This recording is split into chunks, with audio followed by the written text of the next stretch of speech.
मोहन यादव पहले वो मुख्यमंत्री हैं जिन पर और जिनके पूरे परिवार पर भ्रष्टाचार के स्पष्ट आरोप। अभी राम क्यों चर्चा में है? अभी राम क्यों इसलिए चर्चा में कि उनके घर में चोरी हो गई। चोरी कराई संघ ने, चोरी कराई भाजपा ने। भाजपा के भीतर हुए विद्रोह और ये माना गया। अब नरोत्तम के लोग और पूरी टीम, पूरी बीजेपी साफ करी कि सुरेश सोनी ने नरोत्तम मिश्रा का टिकट कटवाया। जो नरोत्तम मिश्रा अमित शाह के सबसे करीबी थे, उनका टिकट सुरेश सोनी ने कटवा दिया। यहां भी संघ की चली। तो ये जो अंदर लड़ाई है, जो खाई नरेंद्र मोदी और मोहन भागवत के बीच में लगातार चौड़ी हो रही है। नमस्कार, मैं हूं संजीव श्रीवास्तव। आप देख रहे हैं 4 PM मध्य प्रदेश। दोस्तों, डॉक्टर मोहन यादव मध्य प्रदेश के मुख्यमंत्री संकटों में हैं, घिरे हुए हैं। बहुत सारे मसले, मामले, मुद्दे हैं। सबसे ज्यादा चुनौतियां यदि कहीं हैं तो घर से हैं। खुद पर जो गहरे, तीखे, गंभीर किस्म के आरोप लगे हुए हैं। इंडियन एक्सप्रेस की स्टोरी भी हाल ही में हुई है। जमीन प्रेम जो है मुख्यमंत्री का, उनके परिवारजनों का, तो वो अभी मसला मामला सुलझा नहीं है। और अब विधानसभा का सत्र आ गया और ये सत्र जब हो रहा है 5 दिन का, सोमवार से शुरू होने वाला है 20 जुलाई। संसद का सत्र भी इसी दिन शुरू हो रहा है। संसद में जहां हंगामा खेज सत्र होने वाला है, तय माना जा रहा है, ऐसे ही मध्य प्रदेश का जो विधानसभा का सत्र है, ये भी बेहद बेहद हंगामा भरा होगा। ये इससे कोई इनकार नहीं करेगा। इन सबके बीच जो मोहन यादव अपने दांव खेल रहे हैं, उसके निहितार्थ क्या है, पीछे चल क्या रहा है। खासकर जो यूसीसी बहुत फोकस्ड है और वो कह रहे हैं कि मध्य प्रदेश में यदि कोई रह पाएगा तो एक शादी करने वाला, लेकिन बड़ा विरोधाभास है। इसी सब को समझने, बूझने, जानने के लिए चलेंगे हम, जो करते हैं खबरों के पीछे। खबर की बात अरुण दीक्षित के साथ जोड़ता हूं। अरुण दीक्षित को समझते हैं उससे। जुड़ गए अरुण जी। अरुण जी, बहुत बहुत स्वागत। नमस्कार सर, संजीव प्रणाम जी। करता हूँ। नमस्कार करता हूँ अरुण सर। और सवाल यही है कि डॉक्टर मोहन या भागवत, माफ कीजिएगा, डॉक्टर मोहन यादव, आरएसएस की बात कर रहा था, मेरे मुंह से भागवत निकल गया। मोहन यादव आखिर इतने आतुर क्यों बने हुए हैं? ये जो यूसीसी, क्या अपने आप का बचाव है? क्या है पीछे कहानी? कैसे देख सकते हैं, ले सकते हैं? डिकोड कीजिएगा अरुण जी। संजीव जी, थोड़ा सा इसका विस्तार से जवाब आता है। जो आपने कहा ना, मोहन यादव जी को अचानक यूसीसी क्यों याद आ गया। सबसे बड़ा सवाल, अब सबके मन में यही सवाल है भाई। आज अगर यूसीसी की बात भाजपा का कोई राज्य या कोई मुख्यमंत्री करता, तो मुख्यमंत्री उत्तर प्रदेश योगी आदित्यनाथ को करना चाहिए था, क्योंकि वहां मुसलमान निर्णायक स्थिति में भी हैं और बड़े उसमें हैं, चुनाव भी हैं, 5-6 महीने बाद वहां चुनाव है। तो वहां के बजाय सीधे सीधे अचानक, और इसकी भूमिका बड़ी जोरदार है, जिसको जो मैं खास बात कहना चाहता था। अभी राम क्यों चर्चा में है? अभी राम क्यों इसलिए चर्चा में कि उनके घर में चोरी हो गई। चोरी कराई संघ ने, चोरी कराई भाजपा ने। और उन्हीं को लेकर के मुख्यमंत्री ने जो तुलना की है, कटनी में जो परसों उन्होंने कहा था, आपने भी सुना होगा, कि राम एक शादी करे और रहीम 4 शादी करे। राम और रहीम की 4 शादी की बात करते हुए मोहन यादव यूसीसी की, यूनिफॉर्म सिविल कोड की वकालत कर रहे थे। ठीक है, बढ़िया है, पर यहां एक सवाल और उठता है। सुप्रीम कोर्ट कहता है यूनिफॉर्म सिविल कोड होना चाहिए, हम भी कहते हैं यूनिफॉर्म सिविल के, एक देश एक कानून होना चाहिए, सबके लिए होना चाहिए। फिर भाई, आप, मैं राम और रहीम की बात करने से पहले एक ही सवाल पूछूंगा, फिर आदिवासी क्यों छोड़ दिया आपने? जनजातियों को क्यों छोड़ दिया? 21% आदिवासी आबादी है मध्य प्रदेश में, देश में सबसे ज्यादा आदिवासी हैं। जब यूनिफॉर्म सिविल कोड की बात आएगी, तो अभी, तब फिर आप उनको छोड़ रहे हैं। इसका मतलब साफ है कि आपको 45 लोकसभा विधानसभा सीटें, 6 लोकसभा सीटें, और ये तो सुरक्षित हैं, आरक्षित हैं, लेकिन इसके अलावा जो 90 सीटों में 90 ब्लॉक हैं इनके, जहां आदिवासी बड़ी संख्या में है, निर्णायक भूमिका में है, उसका डर लग रहा है, इसलिए आपने इनको, जनजातियों को छोड़ दिया। भाई फिर यूनिफॉर्म कहां रह गया? 21% आबादी बाहर हो गई और आप राम रहीम कर रहे हो। अब दूसरी चीज आई, कहते हैं राम एक शादी करे और रहीम 4 शादी करे।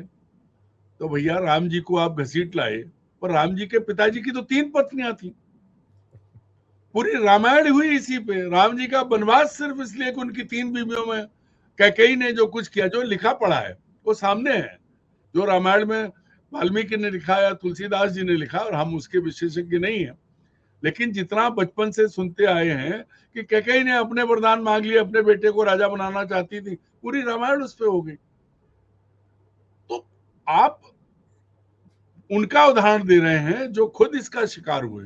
तो भैया आप लाए, राम को यहाँ ले आए, एक तरफ राम को लूट रहे हैं, वो सब कर रहे हैं, तो दूसरी तरफ ये भी तो बताओ कि 21% को आपने क्यों छोड़ा है।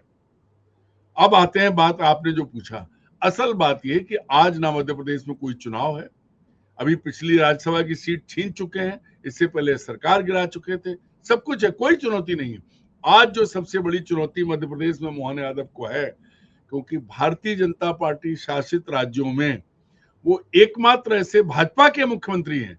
देखिए, हेमंता बिस्वा शर्मा कांग्रेसी, शुभेंदु अधिकारी टीएमसी कांग्रेसी, सम्राट चौधरी उनका भी अलग वो है, ये दागी, जिन पे इनके दाग अच्छे लिख रहे हैं पर सामने चिपके हुए हैं, ये तो सब बाहर से आए हैं। लेकिन मोहन यादव पहले वो मुख्यमंत्री हैं जिन पर और जिनके पूरे परिवार पर भ्रष्टाचार के स्पष्ट आरोप है। आज तक ना तो अखबार पर कोई मुकदमा किया है, भाजपा कार्यकर्ता, भाजपा अध्यक्ष और सबको लगा के कागज पकड़ा दिया था, अपने मुंह से सफाई नहीं दी है, और ये दबाव बना हुआ है। अभी जो इस वक्त का जो दबाव है वो है क्योंकि मोहन यादव पर सबसे संगीन आरोप है। ये अलग बात है कि नरेंद्र मोदी खुद फंसे हुए हैं, दुनिया के जो हाल है, भगवान राम के घर के चोरी का जो मामला आया है, उसके बाद बद्रीनाथ का, केदारनाथ का और अपने महाकाल का, सारे मंदिरों का आया। तो एक अचानक, देखिए अमेरिका दबाव बना रहा था, चीन क्या कर रहा है उसको छोड़ दो, लेकिन जिन भगवान के नाम पे ये सत्ता में आए, उन्हीं भगवान के घर में चोरी करने के बाद सब निशाने पर हैं। आरएसएस अपने सबसे खराब दौर में, 100 साल में सबसे खराब दौर में गुजर रहा है। आपके मुंह से मोहन भागवत निकला था, दरअसल मैं एक बार कह चुका हूं, दोबारा कहता हूं, मोहन भागवत के स्वयं सेवकों ने राम मंदिर में चोरी कराई है, इसमें अब कोई शक नहीं है। टिन्नू यादव भी ओटीसी कर चुका है। और एक और बड़ी चीज है, यहां भी खेल जो है ना, राम रहीम का नहीं है, अब यहां मोहन और नरेंद्र का खेल है। इतनी बड़ी खाई खिंची हुई है दोनों में, क्योंकि नरेंद्र मोदी निरंकुश होकर अपनी सत्ता चलाना चाहते हैं। संघ अपना एजेंडा चला रहा था, संघ की आड़ में भी वो कर रहे थे, जो ये भी वही एजेंडा है। आपको याद होगा, आप भी जानते हैं कि संघ में एक प्रमुख पदाधिकारी है जिनका नाम सुरेश सोनी है। उनकी सिफारिश पे, उनके संरक्षण में मोहन यादव मुख्यमंत्री बनाए गए थे। मोहन यादव का वो शिक्षा मंत्री रहते हुए जो उनके ओएसडी का किस्सा है, सब जानते हैं। इसके बाद तो उनके लिए एजेंडा क्या था, अब उन्हें पहले दिन से ये मालूम है कि होना क्या है, तो पहले दिन से वो और उनका पूरा परिवार, इसके अब सबूत तो सब जगह है, हम और आप बात क्या करें। तो वो जो लांछन लगे हुए हैं, उन लांछनों के बीच में जो नई चीज हुई, वो दतिया में नरोत्तम मिश्रा का टिकट कटने के बाद खुला विद्रोह हुआ। तो उस सब से ध्यान कैसे हटाएं, अपने ऊपर, अपने परिवार के ऊपर लगे प्रमाणित भ्रष्टाचार के आरोप, और भाजपा के भीतर हुए विद्रोह, और ये माना गया। अब नरोत्तम के लोग और पूरी टीम, पूरी बीजेपी साफ करेगी कि सुरेश सोनी ने नरोत्तम मिश्रा का टिकट कटवाया है। पहले सिंगल नाम था और बाद में कहा गया पैनल भेजो, और उसके बाद ये हो गया। तो ये जो अंदर की लड़ाई है और सब कुछ है, अचानक यूसीसी निकाल रहे, भाई सबसे बढ़िया रहीम है, कुछ भी डाल दो, मुसलमानों की आड़ में आप कुछ भी कर दो, पाकिस्तान और मुसलमान नहीं होते, नहीं, पाकिस्तान और मुसलमान नहीं होते तो संजीव जी नरेंद्र मोदी की राजनीति हो ही नहीं सकती। अब उनके चेले भी उसी में पहुंच गए। मध्य प्रदेश में मुसलमान निर्णायक स्थिति में नहीं है। एक जमाना तो ये भी आया था कि एक मुसलमान नहीं जीता था, अभी तो चलिए भोपाल से 2 मुस्लिम विधायक हैं, एक बुरहानपुर से एक बार जीत गए, या सतना की तरफ से, बाकी कहीं मुसलमान अपने दम पे जीत नहीं पा रहे हैं, एक दो सीटों को छोड़ दो। तो ऐसे में यहाँ क्या है, उत्तर प्रदेश जैसे हालात नहीं है। अब पहले ये कहा गया था उत्तर प्रदेश के यादवों को सेट करने के लिए मोहन यादव आए, तो अब क्या मोहन यादव बिहार भी था, बिहार भी उत्तर प्रदेश भी, अब क्या मोहन यादव जो है उत्तर प्रदेश के मुसलमानों की स्थिति करने के लिए मध्य प्रदेश में ही यूसीसी ला रहे हैं। ये सबसे बड़ी बात है। लेकिन मैं एक ही बात कहता हूँ, खुद को बचाने के लिए, अपने ऊपर चश्मा हुए प्रमाणित आरोपों से बचने के लिए, पार्टी के भीतर कमजोर हो रही स्थिति से उबरने के लिए मोहन यादव जी ये लाए हैं, और इसका कोई उद्देश्य नहीं। अब आज आप देखिए सभा कहाँ की गई, एजेंडा देखिए, वो इस्लामपुर, जिसका नाम भाजपा की सरकार ने बदल के जगदीशपुर किया, वहां गए, इतिहास याद किया, राजा भोज को याद किया। इस्लाम नगर कहलाता था, इस्लाम नगर। हाँ, इस्लाम नगर जाके दोस्त मोहम्मद को याद किया, क्या क्या नहीं। मतलब आप गड़े मुर्दे उखाड़ रहे हैं, आपको आगे बढ़ना है कि पीछे जाना है, ये तय करिए। मैं दो चीजें मैं दर्शकों को बताना चाहूंगा। देखिए, मध्य प्रदेश में जो 2011 की जनगणना थी, उसमें 6.57% मुस्लिम्स थे। अभी अरुण जी 21-22%, 23% की बात कर रहे थे वो, और उस समय संख्या थी 47,77,000। और आज की तारीख में जब हम 26 में बात करते हैं तो कहते हैं 55-60 लाख के आसपास का फिगर होगा। बिल्कुल फैक्ट है, 55-60 लाख में बहुत ही गिनी चुनी 2-4-5 सीटें हैं जो, जिसको हम कह सकते हैं कि जैसे भोपाल जैसा शहर है, यहाँ पर एक बड़ी जनसंख्या है। बुरहानपुर आपने बोला, ऐसे कुछ पॉकेट्स हैं जहां कुछ है थोड़ा बहुत, और ऐसा डिसाइसिव नहीं है कि सरकार बदल जाएगी, गिर जाएगी, हो जाएगी, चंद सीटों की। और वो जो कह रहे थे अभी, मुझे याद है कि एक मात्र सीट होती थी आरिफ अकील की, जो अभी उनके बेटे ने जीत के रखी हुई है, भोपाल उत्तर, और जो अभी चल रहा है। हाँ, वो हाँ, एक बार आ रहे थे, एक बार 1993 में आ रहे थे, रमेशन गुट्टू जीते थे, शर्मा गुट्टू जीते थे। और अभी जो चल रहा है कि जो कुचक्र चल रहा है कि कैसे 362 कर लें, और 362 में फिर परिसीमन हो जाए। परिसीमन में बहुत खेल होने हैं। परिसीमन इसलिए पूरा फोकस है कि जो 800 प्लस सीटें करना है, 400 पार जाना है, वो सब तो अरुण जी ये सब है। देखिए, हमने इसको टटोला, तो टटोलने पे गोवा में जब शुरू हुआ था, तो गोवा में उसमें कई सारे एफ एन भट्ट थे, वो जो पुर्तगाली सरकार होती थी उसको कनेक्ट किया गया। फिर उसके उत्तराखंड, गुजरात, असम का हाल मालूम है कि कैसे यूसीसी हुआ, या गुजरात और उत्तराखंड। और आपने जो कहा कि अभी है फोकस्ड में कहीं की यूपी सरकार लाए, फोकस्ड में है क्योंकि अनाउंसमेंट है उसका अपना पश्चिम बंगाल सरकार का। लेकिन वही सब है कि मध्य प्रदेश में अभी कुछ होना है चुनाव, तो स्थानीय निकाय सरकार, स्थानीय, वो भी अभी मूड नहीं है सरकार का कराएगा। मुझे सरकार डरी हुई है कहीं ना कहीं, साफ है। तो इतने 2.5 बरस, 2.25, 2.25, वही जो आप कह रहे हैं, वही किसी के गले नहीं उतरा कि आज आपको ये करने की जरूरत क्यों पड़ी। अंत में वही है कि आप चूंकि खुद इतने गहरे फंसे हुए हो दलदल में कि निकलना है, तो निकलने के लिए यही आप सहारा पकड़ो, इसी रस्सी को पकड़ के पार हो जाओगे। लेकिन 5 दिन का सत्र है सिर्फ, हो जाएगा पार। कितना, कैसे आप करेंगे? संजीव जी, पहली चीज तो मैं 21% जो बात कर रहा था वो आदिवासियों के लिए कर रहा था। उन्हीं की बात। 21% आदिवासी है। मुसलमानों की संख्या कहीं भी, भोपाल की लोकसभा सीट, जहां भोपाल की 2 सीटें मुसलमानों के पास है, वहां भारी लाखों के अंतर से, 3-3, 4-4 लाख, 5-5 लाख के अंतर से हार रही है। दिग्विजय सिंह बड़े अंतर से हारे। तो एक ही अलग चीज है। दूसरी बड़ी चीज जो है, और कुछ नहीं है। अब एक सवाल यह है कि जस्टिस रंजना देसाई ने जो ड्राफ्ट तैयार किया, वही उत्तराखंड सरकार ने उसको लागू किया, वही एक्सपर्ट हो गई। अब उनको मध्य प्रदेश सरकार से ने भी उनसे बनवाया, दावा किया गया कि लाखों सुझाव आए, उसके बाद बना।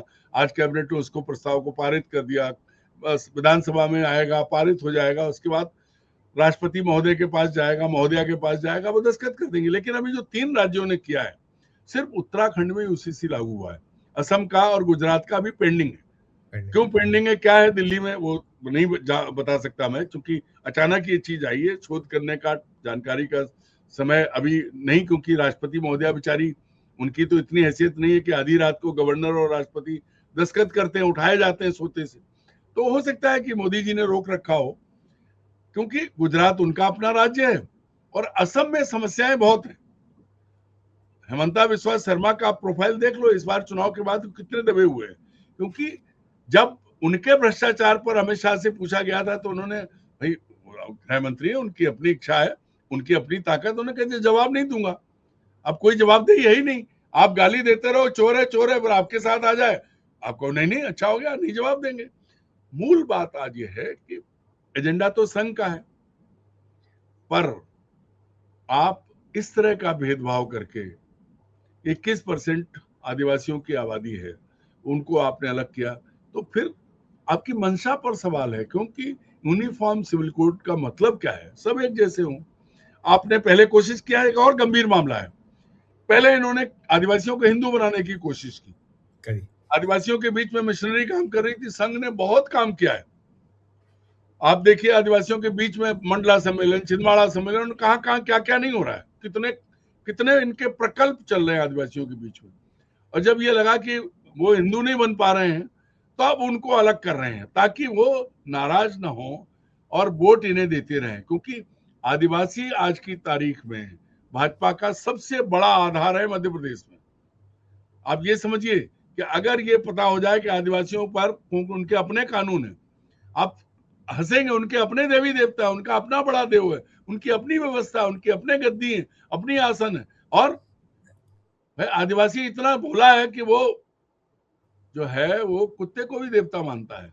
और मैं वही कहने जा रहा था, राम और रहीम पर बात आई, तो अभी कुछ दिन पहले ही एक झाबुआ के नेता ने एक साथ 3 शादियां की थी, वो बाकायदा कार्ड छपवाया था। तो राम, अब मोहन यादव को ये कहना चाहिए था कि वीर सिंह भिलाला जो है वो 3 शादी कर सकता है, वो 4 भी शादी कर सकता है, उनके सिस्टम अलग है, वो करेंगे। तो आप अपनी बात को खुद कंट्राडिक्ट कर रहे हो। प्रमाणित ये है इस सबसे कि मोहन यादव खुद को बचाने के लिए और संघ की सेवा, चूंकि संघ की कृपा से है, सुरेश सोनी की रहमो करम से हैं, अन्यथा अब तक तो बहुत सारी चीजें, नरेंद्र मोदी इतना अपमान झेल रहे हैं, राम के घर में चोरी संघ की वजह से, संघ की पसंद के मुख्यमंत्री पे सीधे आरोप, वो कौन सी बात है भाई। जो नरोत्तम मिश्रा अमित शाह के सबसे करीबी थे, उनका टिकट सुरेश सोनी ने कटवा दिया, यहां भी संघ की चली। तो ये जो अंदर लड़ाई है, जो खाई नरेंद्र मोदी और मोहन भागवत के बीच में लगातार चौड़ी हो रही है, और राम मंदिर में चोरी के बाद तो और बढ़ गई है वो। अब इनमें इसमें ये भी चाहूंगा, इसमें ये भी आप मैं एक बात खत्म कर रहा हूँ, उसके बाद इनमें दोनों में अब ये है कि कौन किसे नीचा दिखाए। ठीक, तो संघ का पाला भारी करने के लिए मोहन यादव ने खेल कर दिया कि वो यूसीसी ले आए, क्योंकि उत्तर मध्य प्रदेश की जरूरत नहीं है। मैं इसमें ये पूछने जा रहा था। देखिए, आपने जैसे अभी खुद ही कहा कि अभी कहीं आवश्यकता थी यूसीसी की, तो सबसे पहले उत्तर प्रदेश में आवश्यकता थी कि उत्तर प्रदेश में बहुत बुरी तरह फंसे हुए हैं योगी आदित्यनाथ, संकट ही संकट है, और बाकी और भी ऐसे सूबे हैं। लेकिन यहाँ जो ये आपने कहा भी कि भाई ना कोई चुनाव है, ना कोई वो है, अभी लाना और बचना इसमें पीछे। इसके अलावा जो मुख्यमंत्रियों में खेल होता है आपस में, जो एक प्रतिद्वंदिता है कि पहले कौन ज्यादा हिंदुत्व का झंडा बरदार पैरोकार, सनातन का झंडा बरदार पैरोकार कौन, ये भी कहीं खेल है। इसके जो योगी के लिए कितना बड़ा इसका कहीं हम इसको देख सकते हैं कि उनके लिए कोई दचका झटका ये भी चल रहा है क्या बीजेपी में? देखिए, उत्तर प्रदेश में जो हुआ है उसमें असली लड़ाई कहाँ है? योगी की सरकार, योगी मुख्यमंत्री हैं, ट्रस्ट में भी उनके लोग थे, उनका अपना, वो किसके साथ जाएंगे? क्योंकि एक तरफ नरेंद्र मोदी और संघ की लड़ाई है, ये शीत युद्ध है, ये गले भी मिलेंगे, भाई भाई रहेंगे, पितृ संगठन रहेगा, तारीफ भी करेंगे और एक दूसरे को नीचा भी दिखाएंगे। वहीं दूसरी ओर योगी किसकी पसंद है? संघ की। योगी के आगे किसकी दाल नहीं जलती? मोदी की। अब मोदी की दाल नहीं गल रही है तो आरोप किस पर आया? राम मंदिर में चोरी का संघ पर। अब अचानक योगी जी संघ के साथ खड़े हुए, उन्होंने जो एसआईटी बनाई, उसका जो मुखिया है उस पर खुद 420 का आरोप और जांच चल रही है। तो ये जो लीपापोती हुई, फिर नरपेंद्र मिश्रा ने जो बयान दिया और जो चीजें आई, वो बहुत विस्तार से बात करने का विषय है, आप समझिए। तो अब योगी जी जो हैं, योगी जी जिस खेल में थे वो बचाना चाहते थे संघ को, तो मोहन यादव ने, चूंकि बने ये संघ की पसंद से है, तो एक नया दांव चल दिया भाई। अब यूसीसी आ जाएगा तो उत्तर प्रदेश में मुसलमान, अभी फिर जौहर यूनिवर्सिटी की बात हो रही है, आजम खान की बात हो रही है, दुनिया भर की चीजें चला रहे हैं, ये राम और रहीम को लड़ा रहे हैं। खेल सिर्फ ये है कि बीजेपी वर्सेस संघ, अब नरेंद्र मोदी और संघ का खेल है। और मैं तो ये मानता हूं कि ये यूसीसी लाकर मोहन यादव ने बताया कि वो संघ के साथ है, क्योंकि भले ही पर्ची मोदी शाह की थी, लेकिन आज संघ के साथ नहीं लिया। क्यों?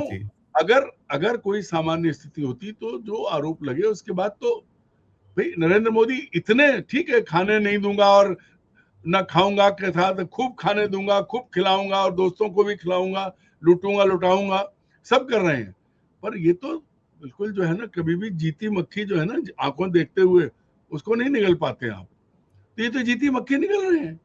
इसका मतलब यह है कि अंदर जो राष्ट्रीय स्वयंसेवक संघ और नरेंद्र मोदी में जो खिंचाव हुआ है, उसमें हो सकता है मैं गलत हूं, जो मुझे दिख रहा है मोहन यादव में इतनी हिम्मत नहीं थी कि वो अचानक संघ के एजेंडे को लेके चल पड़े, और ऐसा होता तो इसकी शुरुआत योगी जी को करनी चाहिए थी। Yes yes. नहीं अरुण जी, मैं एक आखिरी सवाल आपसे करना चाहूंगा, आप सारी चीजें कर रहे हैं कि जो उन्होंने ये एक चीज और कही है कि मध्य प्रदेश में एक शादी करने वाला ही रह सकेगा, क्या मायने आप कैसे कर लोगे, कहाँ से कर लोगे, कितना है आपके पास में, ये इसको आप डिकोड करिएगा, आखिरी मेरा सवाल है। देखिए वही है, स्पष्ट है कि झूठ बोल रहे हैं। अब आदिवासी समाज में तो 3-3 होती है, फिर क्या करोगे? 3-3 पत्नियों के एक साथ रहता है, फिर क्या करोगे आप? कहाँ भेज दोगे अगर आप ईमानदारी से सच बोल रहे हो? और अगर उन्हें छूट है तो जो बरसों से रह रहे हैं भाई, जो शरिया कानून जो पालन कर रहा था मुस्लिम समाज, जो उनके हैं, एक अलग बात है कि हमने आज तक, हमारे हजारों दोस्त हैं मुसलमानों के, हमें उत्तर प्रदेश से जहां से आता हूँ वहां गंगा जमनी संस्कृति और कोई अंतर नहीं था। हमने ऐसे मुसलमान नहीं देखे जो 4 बीबियां एक साथ रखे हों। तलाक हुए लोग अलग हुए, दोबारा शादी की, पत्नी भी की, पत्नी ने भी की, वो अलग बात है। एक चीज और जोड़ दूं, आपने जो कहा 3 तलाक वाला जो कानून है उसको लेकर कितनी वाहवाही लूटी गई, मैंने पूरे आंकड़े खंगाले मध्य प्रदेश, एक ऐसा आंकड़ा नहीं है जिसमें कि जो सजा की सजा होगी, ये होगा, जेल जाना होगा। इसका कड़वा सच बता दूं, आज भी अदालतें 3 तलाक का फैसला जो मुकदमे दर्ज हो रहे हैं पुलिस करती है, नहीं कर पा रही है, वो भी काजियात को भेजे जा रहे हैं, आज भी उन्हीं के पास जा रही है पुलिस। स्पष्ट नहीं है, कोई जानकारी नहीं है, और वो सब हो रहा है। ये कानून किसी ने नहीं माना। अगर कोई महिला शिकायत लेके जा रही है तो अलग बात है, वो भी पुलिस कुछ नहीं कर पा रही है। अन्यथा जो जैसा चल रहा था, इस कानून का कोई मतलब नहीं है केंद्र सरकार के। भाई 2-4 अपवाद सब जगह होते हैं, हर जगह प्रोग्रेसिव महिलाएं उन्होंने माना, और मैं भी मानता हूं कि 3 तलाक जो है, तलाक के बिद्दत गलत है, तलाक कह के नहीं बढ़ सकते।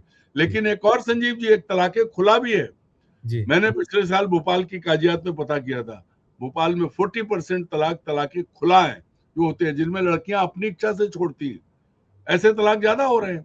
तो जब आप समाज को नहीं समझ रहे हैं, सिर्फ और सिर्फ एक समाज को लांछित करने, कटघरे में खड़ा करने, उसे बदनाम करने के लिए आप कानून, यूनिफॉर्म सिविल कोड ला रहे हो, आपकी मुहिम चल रही है, लाओ भाई, हम भी कहते हैं एक देश एक कानून होना चाहिए, फिर सबको लाओ ना, उसमें सबको लाओ। नहीं, वो हिम्मत नहीं है, वो देखिए वो वोट की राजनीति है, आपको सीट हिम्मत नहीं है, क्योंकि 90 सीटें लोकसभा विधानसभा की आपकी निपट जाएंगी, बिल्कुल बिल्कुल सीधा है। और फिर अगर आप रहीम का नाम ले रहे थे तो उन आदिवासी नेताओं के साथ का भी नाम ले लो जो आपके साथ बैठते हैं।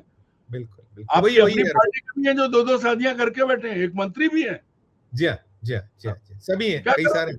बिल्कुल बिल्कुल बिल्कुल, वही है, क्या है ना, वो कहते हैं ना कि हाथी के दांत खाने के और दिखाने को, ये तो वैसे भी कथनी और करनी में भारी अंतर है। और सिवाय जो की एजेंडा है, और अपना एजेंडा अभी क्यों हो रहा है उसमें भी आपने बहुत स्पष्ट तरीके से बता दिया कि भाई खुद को बचना है, ठीक है बचिए, लेकिन ये जो वैमनस्यता है, जिस तरीके से आप बढ़ावा एक कर रहे हैं, दे रहे हैं, ये ठीक समाज के लिए तो कम से कम नहीं। शुक्रिया अदा करूंगा जी, बहुत शुक्रिया, बहुत आभार। देखते हैं क्योंकि अब 2 दिन 3 दिन जो कुल 5 दिन का सत्र है, चीजें आएंगी सामने, होगी बातें, और हाँ मजा आएगा, 2 दिन सब कुछ 2 दिन में खत्म हो जाएगा। हाँ कुछ नहीं होगा। बहुत शुक्रिया, आभार, नमस्कार।